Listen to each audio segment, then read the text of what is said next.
போர் வந்தால் 8 நாளில் அமெரிக்கா கதை முடிந்துவிடும். வாயை விட்ட மாஜி பென்டகன் அட்வைசர். இப்போது போர் வந்தால் அமெரிக்காவால் 8 நாட்கள் மட்டுமே எதிரிகளை அழிக்கவும் எதிரிகளிடமிருந்து நாட்டை பாதுகாக்கவும் முடியும் என்று அதிபர் டொனால்ட் ட்ரம்பிற்கு நெருங்கிய நண்பரும் பென்டகனின் முன்னாள் அட்வைசருமான டக்ளஸ் மெக்ரிகோர் வார்னிங் செய்துள்ளார். இது டொனால்ட் ட்ரம்பிற்கு பெரிய சிக்கலை ஏற்படுத்தியுள்ளது. அமெரிக்க ராணுவம் விமானம் மற்றும் கடற்படையில் உலகிலேயே பெரியதாக உள்ளது. அமெரிக்காவை எடுத்துக்கொண்டால் கடந்த முறை பட்ஜெட்டில் பாதுகாப்பு துறைக்கு மட்டும் $961 பில்லியன் ஒதுக்கீடு செய்யப்பட்டுள்ளது. அடுத்த ஆண்டு இந்த பட்ஜெட் $1.1 டிரில்லியன் அமெரிக்க டாலர் அளவிற்கு உயரும் என்று கணிக்கப்பட்டுள்ளது. இதனால் உலகிலேயே பலமான ராணுவம் என்றால் அது அமெரிக்காதான். வேறு எந்த நாடுகளும் பாதுகாப்பு துறைக்கு இவ்வளவு பட்ஜெட்டை ஒதுக்கீடு செய்வது இல்லை. அமெரிக்காவை போல் வல்லரசு நாடுகளாக இருக்கும் சீனா, ரஷ்யாவும் பின்தங்கிதான் இருக்கின்றன. இப்படி பலமான ராணுவம், விமானப்படை, கடற்படையை வைத்துள்ள அமெரிக்காவிற்கு எச்சரிக்கை மணி அடிக்கப்பட்டுள்ளது.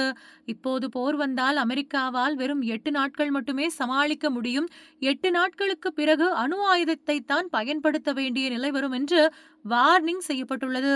இந்த வார்னிங்கை செய்துள்ளவரின் பெயர் டக்ளஸ் மெக்ரிகோர்.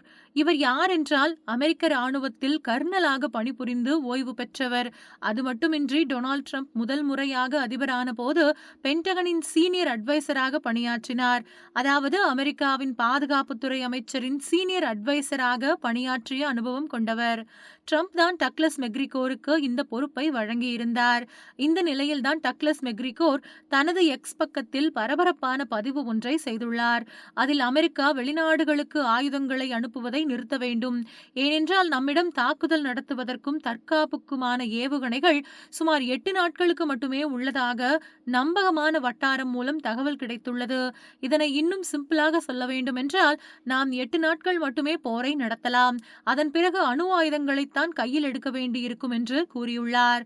அமெரிக்காவின் திடீர் ஆயுத பற்றாக்குறைக்கு முக்கிய காரணம் அந்த நாடு பிற நாடுகளுக்கு ஆயுதங்களை வழங்கி வருவதுதான்.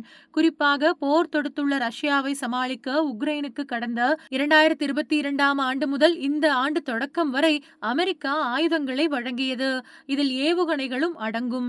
கடந்த ஆண்டு ஜனவரி மாதம் டொனால்ட் ட்ரம்ப் அதிபரானதும் சிறிது காலத்திற்கு பிறகு உக்ரைனுக்கு ஆயுதங்கள் வழங்குவதை நிறுத்தினார். ரஷ்யா உக்ரைன் இடையேயான போரை முடிவுக்கு கொண்டு வர தொடர்ந்து முயற்சித்து வருகிறார். ஆனால் ரஷ்யா போரை நிறுத்த விரும்பவில்லை. இதனால் ரஷ்யா மீது கோபம் கொண்டுள்ள ட்ரம்ப் மீண்டும் உக்ரைனுக்கு ஆயுதங்கள் வழங்குவதாக அறிவித்துள்ளார். ட்ரம்பின் இந்த முடிவை உக்ரைன் வரவேற்றுள்ள நிலையில் தற்பொழுது இவரது இந்த வார்னிங் அமெரிக்கா தொடர்ந்து உக்ரைனுக்கு ஆயுதங்களை வழங்குமா என்ற கேள்வியை எழுப்பியுள்ளது. ஏனென்றால் சமீபத்தில் அமெரிக்காவின் பாதுகாப்புத்துறை தலைமையகமான பென்டகன் சார்பில் நீண்ட தூரம் சென்று தாக்கும் ஏவுகணை, பேட்ரியாட் வான்வழி அமைப்பு, 155 மில்லிமீட்டர் குண்டுகள் உள்ளிட்ட ஆயுதங்களின் கையிருப்பு குறைந்துள்ளதாக தெரிவிக்கப்பட்டுள்ளது. இந்த தளவாடங்களின் உற்பத்தி தடைகள் மற்றும் விநியோகம் தாமதங்கள் உள்ளிட்டவற்றால் அமெரிக்கா பாதிக்கப்பட்டுள்ளதாக பென்டகனே தெரிவித்திருந்தது. இதற்கிடையேதான் அமெரிக்காவால் போர் நிலைமையை 8 நாட்கள் மட்டுமே சமாளிக்க தேவையான தற்காப்பு மற்றும் பதிலடி கொடுக்கும் ஏவுகணைகள் கைவசம் உள்ளதாக முன்னாள் பென்டகன் சீனியர் அட்வைசர் டக்ளஸ் மெக்ரிகோ கூறியிருப்பது முக்கியத்துவம் பெற்றுள்ளது.